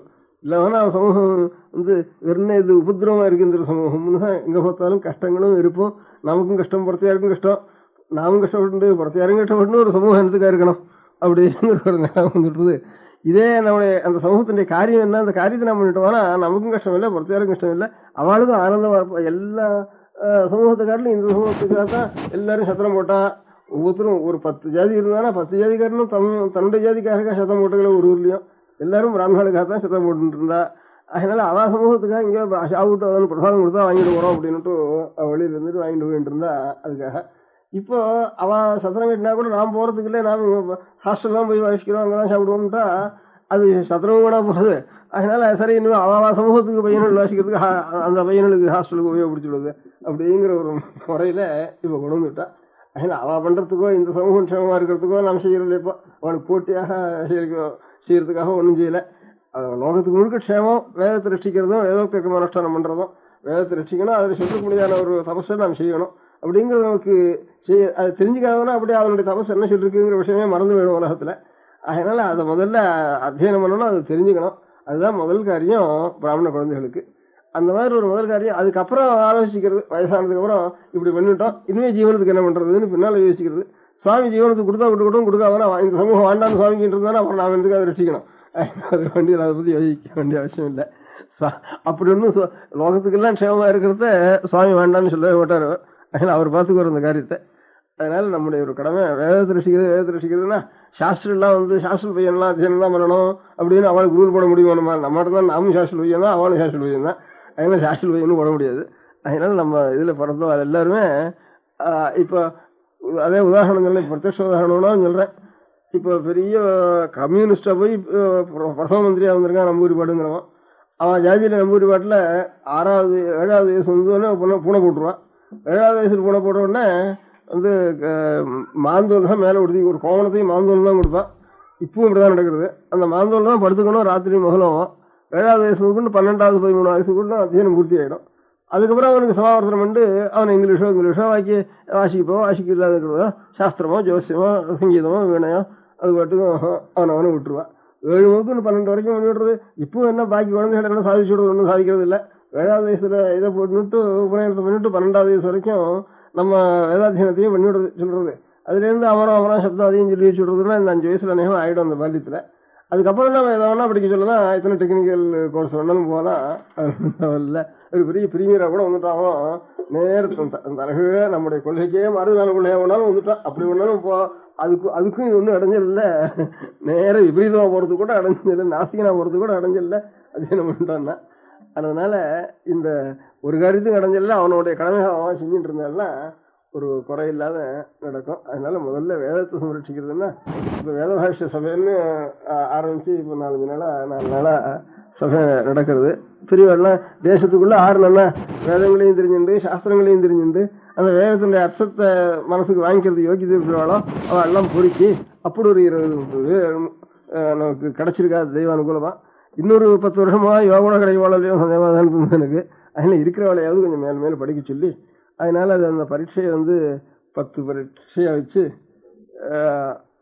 5 வருஷத்துல அது பூர்த்தியாக பண்ணி வருஷத்துக்கு 2 பரீட்சையா வச்சு அவள் அந்த ஒவ்வொரு வேதத்தையும் சில அத்தியாயங்களா பிரிச்சு பாகங்களா பிரிச்சு இந்த ஒரு முதல் 6 மாசத்துல ஒரு பாகத்துல பரீட்சை கொடுக்கணும், அடுத்த 6 மாசத்துல எப்படி கொடுக்கணும். அப்படி ஒரு 5 வருஷத்துக்குள்ள 10 பரீட்சைகளுக்குள்ள அவள் வேதம் முழுக்க அவள் ஒரு தரம் அந்த அர்த்தத்தை மனசுக்கு வாங்கிட்டு அதை பரீட்சை கொடுத்துட்டு போக முடியும். அப்படின்னா அப்புறம் அப்பேற்பட்ட வாழ்டத்துல நமக்கு வேதத்துக்கு அர்த்தம் தெரிஞ்சுக்கணும்னு இருக்கான்னு ஆசை இருந்ததானே அவள்கிட்ட போய் இன்னும் இருக்கா 10-20 பேர் பரீட்சை கொடுத்தவள் இருக்கா, அவள்கிட்ட கொண்டு போய் நீங்க தெரிஞ்சுக்கலாம் அப்படின்னு நம்ம சொல்றதுக்கு மனுஷால் நாம் தயார் பண்ணி கொடுக்கறதாக ஆகும். அது ஒரு பெரிய காரியம்.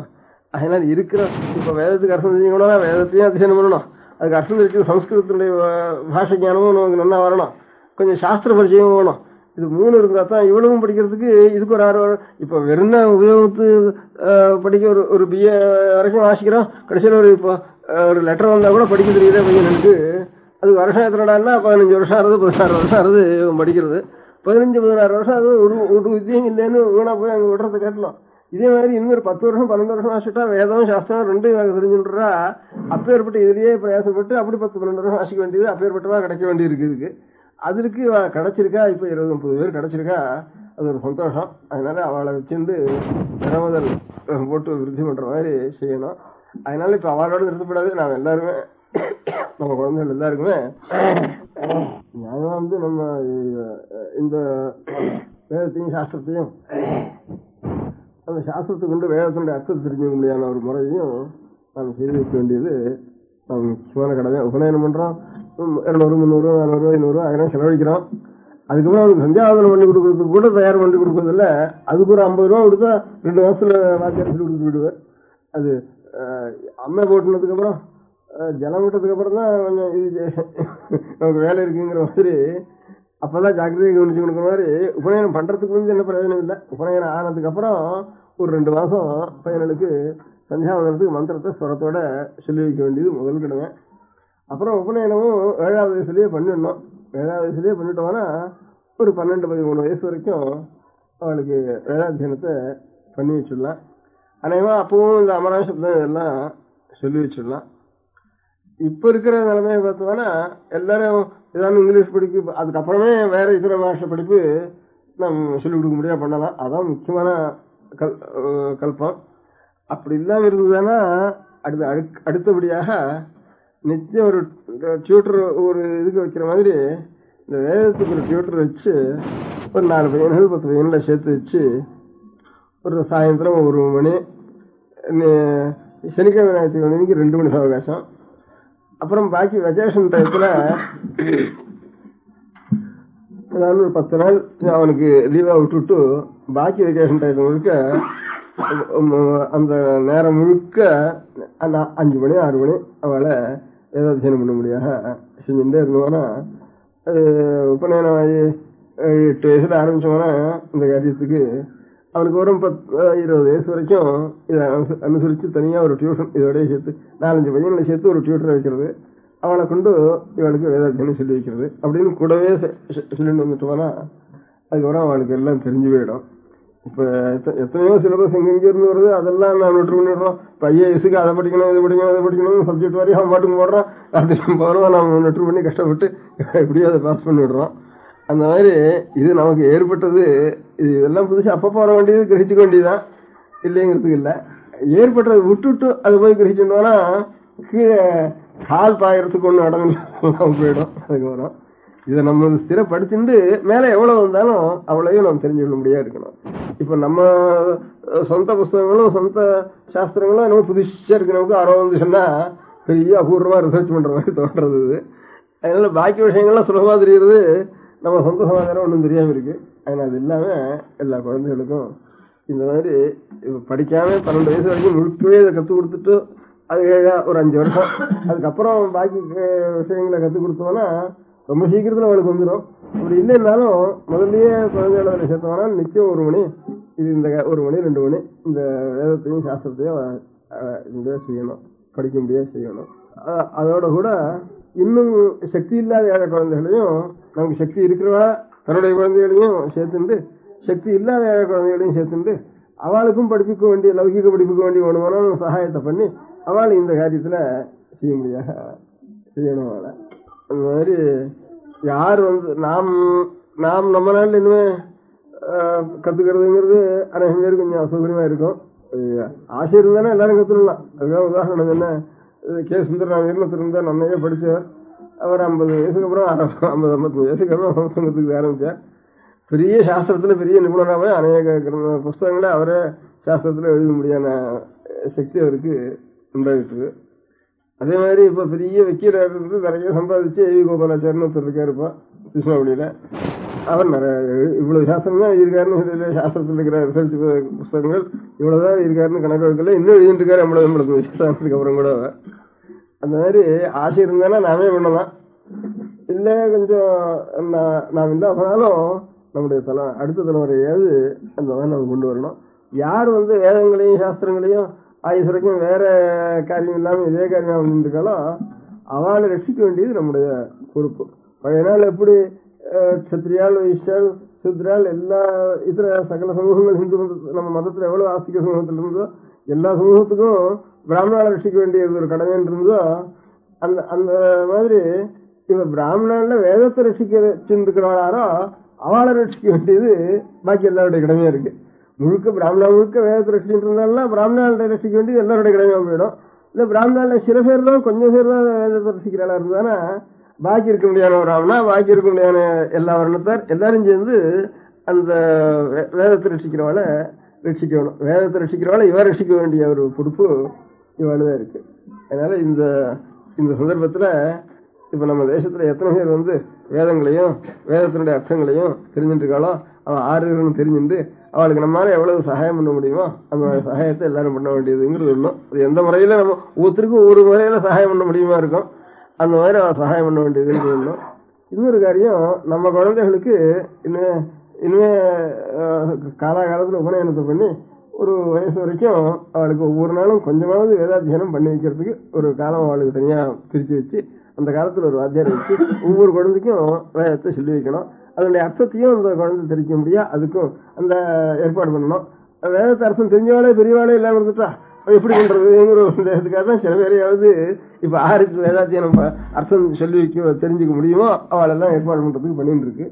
அதனால இந்த ஏற்பாட்டையும் சரி, இந்த மாதிரி குழந்தைகளுக்கு செய்ய வேண்டிய ஒரு ஏற்பாட்டையும் சரி, இன்னும் ஏழை குழந்தைகளுக்கு இதே மாதிரி சொல்லி வச்சு இதையும் சொல்லி வச்சு படிப்பையும் சொல்லி வச்சு அந்த மாதிரி சிரமத்தை நம்மளால முடிஞ்ச வரைக்கும் சரி இந்த மாதிரி 2-3 காரியங்களையும் நாம் செய்தோம்னா தேசத்துக்கு அஸ்திவாரத்தை பலப்படுத்தினதாக அர்த்தமாகும். அஸ்திவாரம் இல்லாம பாக்கி எவ்வளவு நம்ம கட்டடம் கட்டினாலும், எவ்வளவு ஆகாச விமானம் பறந்தாலும், எவ்வளவு ரயில் ஓடினாலும், எவ்வளவு ரேடியோ சத்தம் போட்டாலும் அதெல்லாம் ஸ்திரமான ஒரு பலம் இல்லை தேசத்துக்கு. அந்த தபஸும் ஞானமும் அப்பேற்பட்ட மகான்களும் இருக்கிறதுனாலதான் நம்ம எவ்வளவு வேலைகளா இருந்தாலும் இதர தேசத்தார் நம்ம ஆண்டு இருந்தாலும் அந்த காலத்திலையும் கூட நாம் இதர மதக்காரால இங்க வான்னு நாம் கூப்பிடாம போனாலும் அவளாவே அநேகம் பேர் வெள்ளக்கார தேசங்கள்ல இருந்து மேற்கு தேசங்கள்ல இருந்தும் நம்ம தேசத்துல நிவேதிதாங்கிறோம் இந்த மாதிரி ஒரு 100 பேர் 150 பேர் அநேகம் சில பேர் தபஸ்விகளா இருக்கிற வாழ்டத்துல பக்தி உண்டாயி நம்ம மதத்துக்கு தானே வந்திருக்கா பக்தியோட. பாக்கி மதத்துக்கெல்லாம் இவளா போய் கூப்பிட்டு இல்லவனா மோகப்படுத்தி இல்லவனா பணத்தை கொடுத்து அப்படி வாவான்னு கூப்பிடுறது வழக்கம்.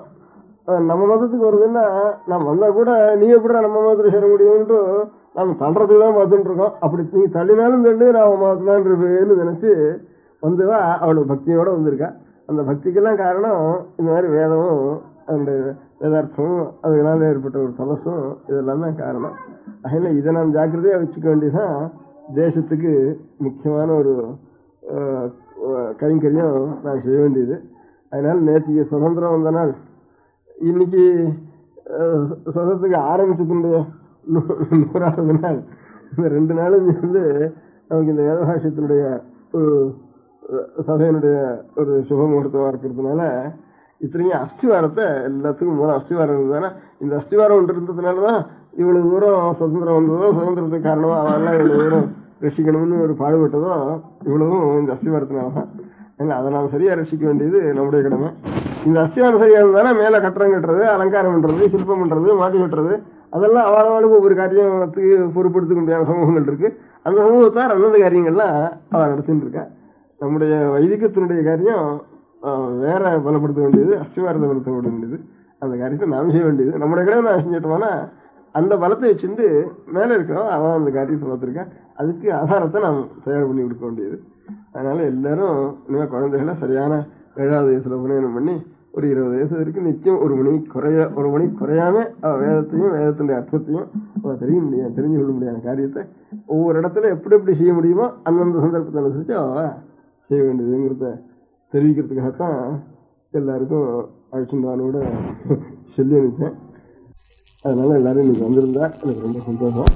அதனால மத்தியில திரும்பியும் நம்முடைய வேதத்தில் சொல்லப்பட்ட ஒரு சனாதன தர்மத்தை நம்ம ரசிக்கணும். அது இதர தேசத்திலிருந்து வந்தவங்களுடைய கையில அப்படின்னு சிரமப்படக்கூடாது அப்படிங்கிற உத்தேசத்தோட 3 பேர் ஜான்சி ராணி, டோபி, இவர் ராணா சாஹிப், அவளுடைய ஞாபகத்துக்காக ராஜாங்கத்திலையும் அதை கொண்டாடணும்னு சொன்னதுனால நமக்கும் அது இஷ்டம் தான். அது நமக்கும் அவசியம் கொண்டாட வேண்டியது. நம்முடைய எந்த மூலமோ அந்த மூலத்தை ரசிக்கிறதுக்காகத்தானே அவள் இவ்வளவும் பிராணம் கூட அர்ப்பணம் பண்ணியிருக்கா.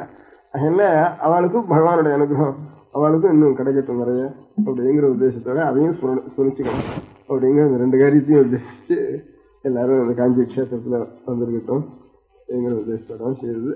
அந்த ஞாபகத்தோட எப்பவும் வேதத்தை ரசிச்சு வேதம் நம்ம ரசிக்க வேண்டியது. நான் அதை நாம் கையாள வேண்டியது. அதை நான் கையாண்டுட்டே இருந்தோம்னா தானே அதை நம்ம ரசிக்கும்.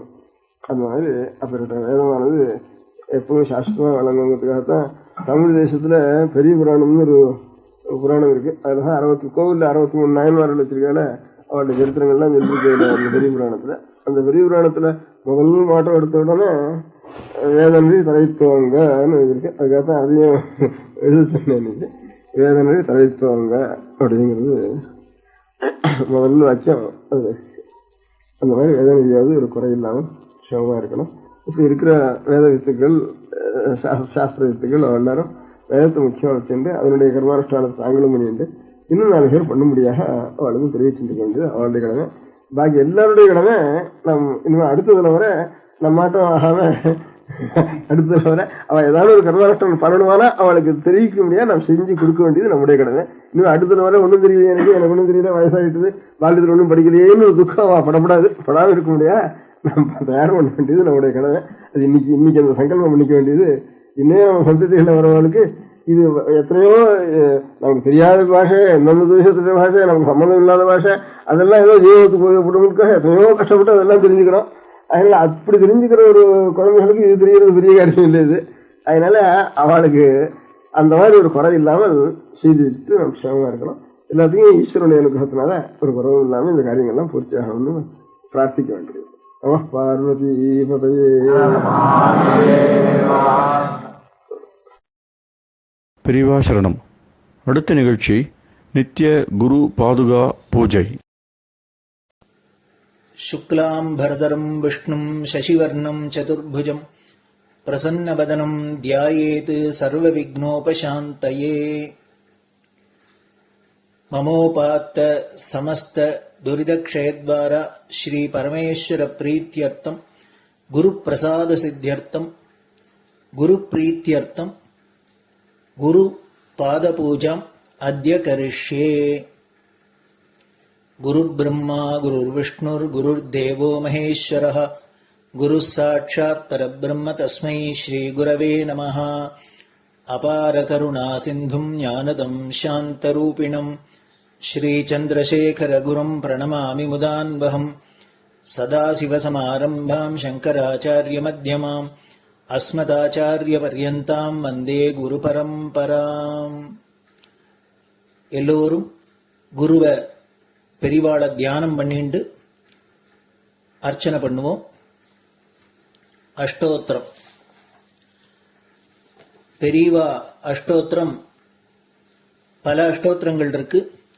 அதுல எளிமையா சுலபமா எது இருக்கோ அதை நான் இப்ப சொல்றேன்.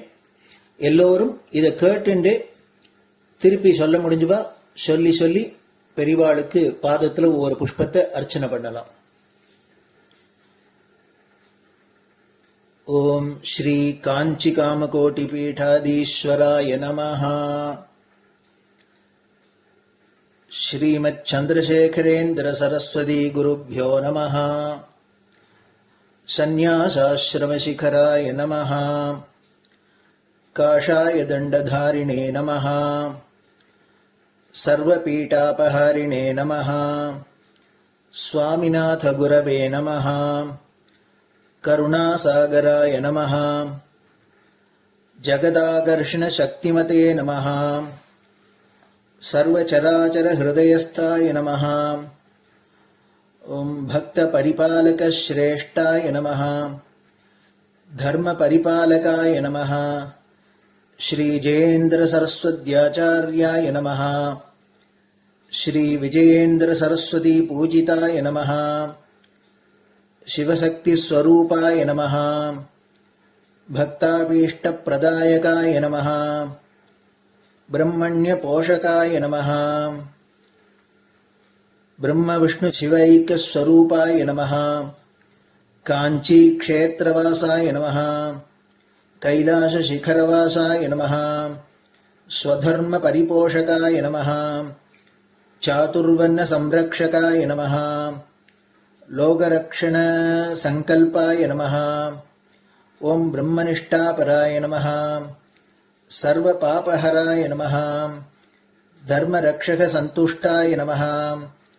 भक्तार्पितधन स्वीकर्त्रे नमः. सर्वोपनिषत् सारज्ञाय नमः. सर्वशास्त्रगम्याय नमः. सर्वलोक पितामहाय नमः. भक्ताभीष्ट प्रदायकाय नमः. ब्रह्मण्य पोषकाय नमः. नानाविध पुष्पार्चितपताय नमः. रुद्राक्ष क्रीडधारिणे नमः. भस्मोद्दोलित विग्रहाय नमः. सर्वज्ञाय नमः. सर्वचराचर व्यापकाय नमः. अनेक शिष्य परिपालकाय नमः. मनश्चाञ्चल्य निवर्तकाय नमः. अभयहस्ताय नमः.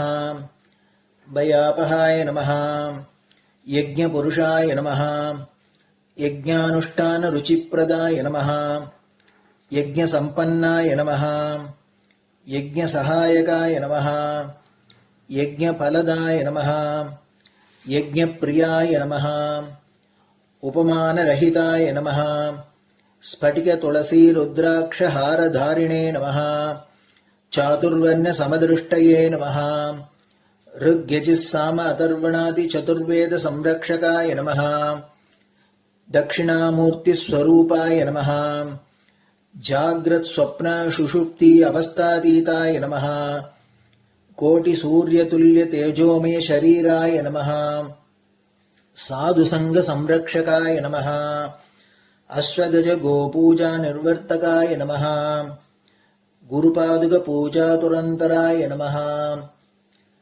कनकाभिषिक्ताय नमः स्वर्णबिल्वदलपूजिताय नमः सर्वजीवमोक्षदाय नमः मूकवाक्ताननिपुणाय नमः नेत्रदीक्षादानाय नमः द्वादशलिङ्गस्थापकाय नमः गानरसप्रियाय नमः ब्रह्मज्ञानोपदेशकाय नमः सकलकलासिद्धिताय नमः चातुर्वर्ण्यपूजिताय नमः अनेकभाषासम्भाषणकोविताय नमः अष्टसिद्धिप्रदायकाय नमः ओम श्री शारदामठसुस्थिताय नमः नित्यान्नदानसुप्रीताय नमः प्रार्थनामात्रसुलभाय नमः पादयात्राप्रियाय नमः नानाविधमतपण्डिताय नमः श्रुतिस्मृतिपुराणज्ञाय नमः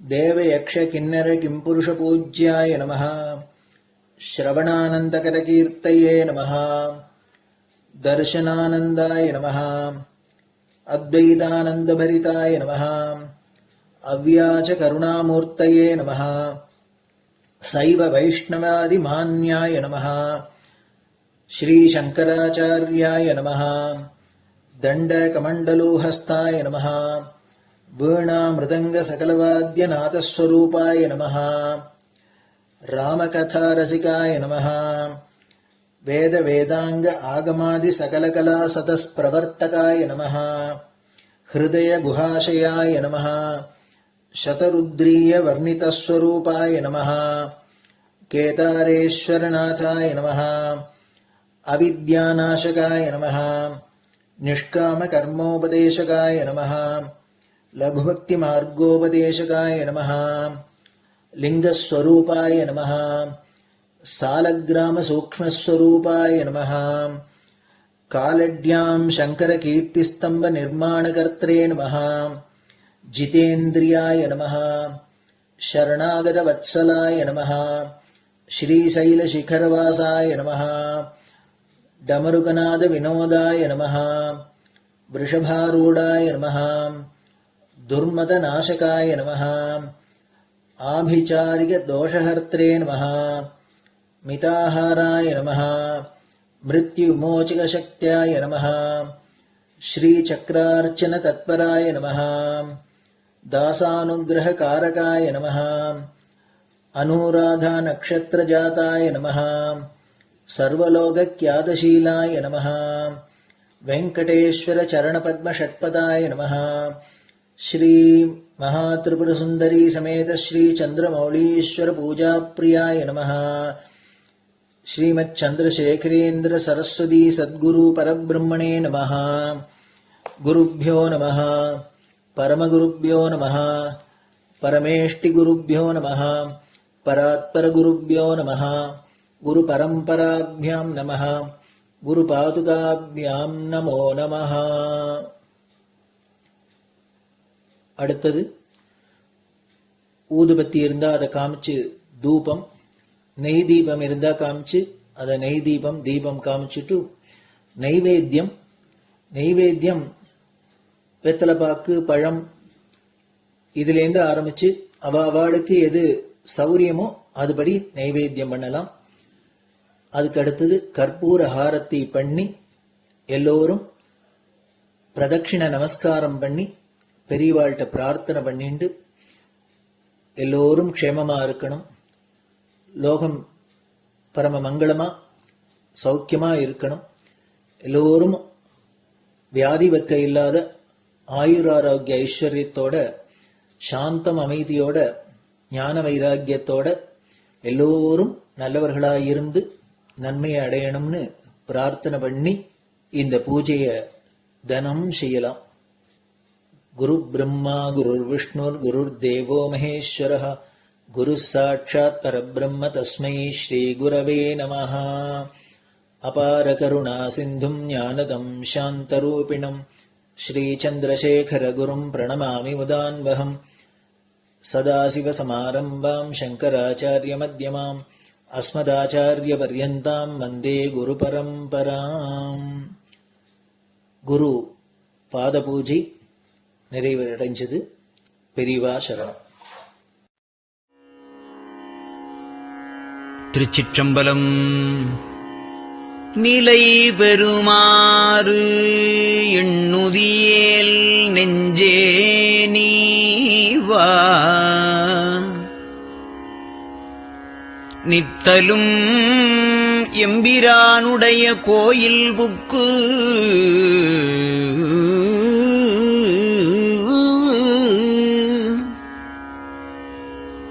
புலர்வதன் முன் அலகிட்டு மெழுக்குமிட்டு பூமாலை புனைந்து ஏத்தி புகழ்ந்து பாடி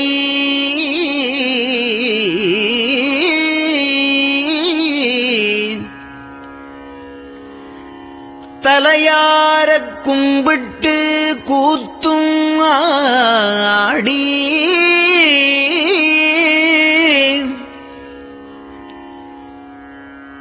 சங்கரா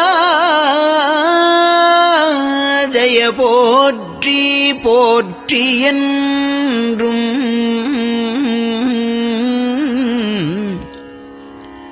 அலைபுனல் சேர் செஞ்சடையம் ஆதி என்றும் ஆரூரா என்றென்றே அலரானில்லே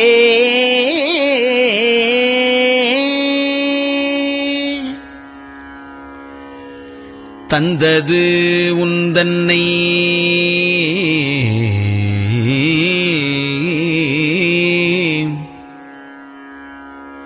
கொண்டது எந்தன்னை சங்கரா ஆர்கோலோ சதுரர் அந்தம் ஒன்றில்லா ஆனந்தம் பெற்றேன்.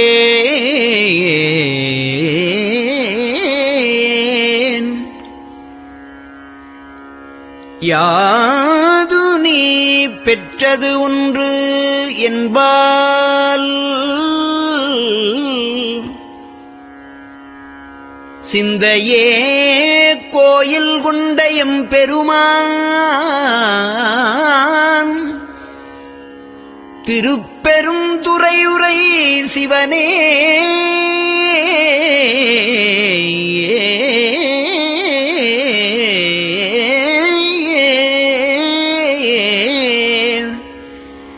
எந்த ஈசா உடல் இடம் கொண்டாய் யான் இதற்கு இலன் ஓர் கைமாறே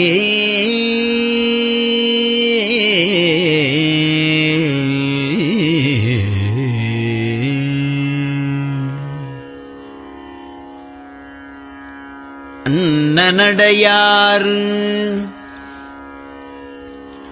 அமுத மொழியார் அவர்கள் பயில் தில்லை தென்னன் தமிழும் இசையும் கலந்த சிற்றம்பலம் தன்னுள்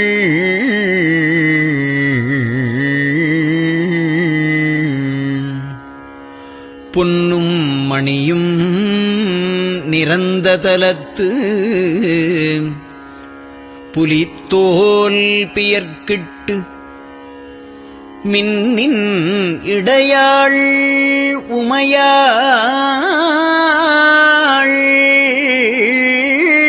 காண விகிர்தன் ஆடுமே.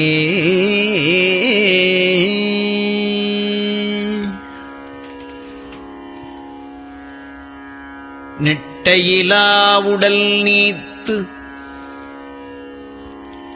என்னை ஆண்ட நிகரிலா வண்ணங்களும்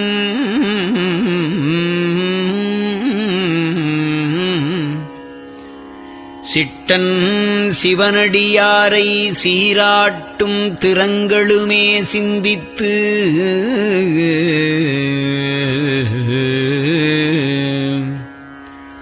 அட்டமூர்த்திக்கு என் அகம் நெகவூரும் அமிழ்தனுக்கு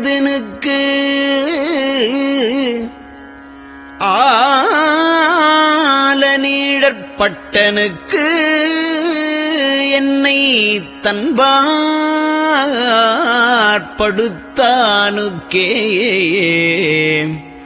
பல்லாண்டு குருதுமே.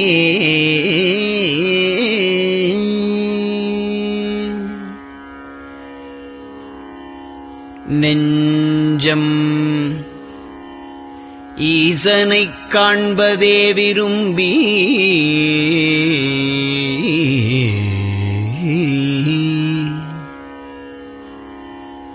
நிரந்தரம் திருவாக்கினில் நிகழ்வது அஞ்செழுத்துமே ஆக ஆளுடைய அம்மை செம்மலர் கைகுவித்து அருளி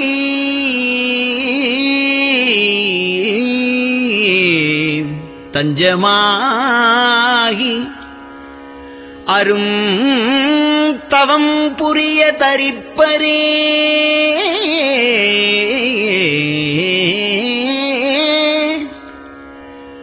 அவள் தனிப்பெரும் கணவர்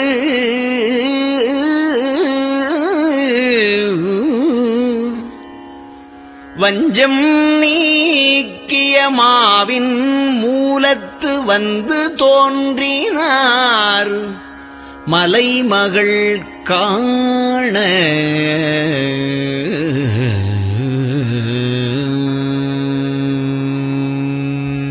திருச்சிற்றம்பலம்.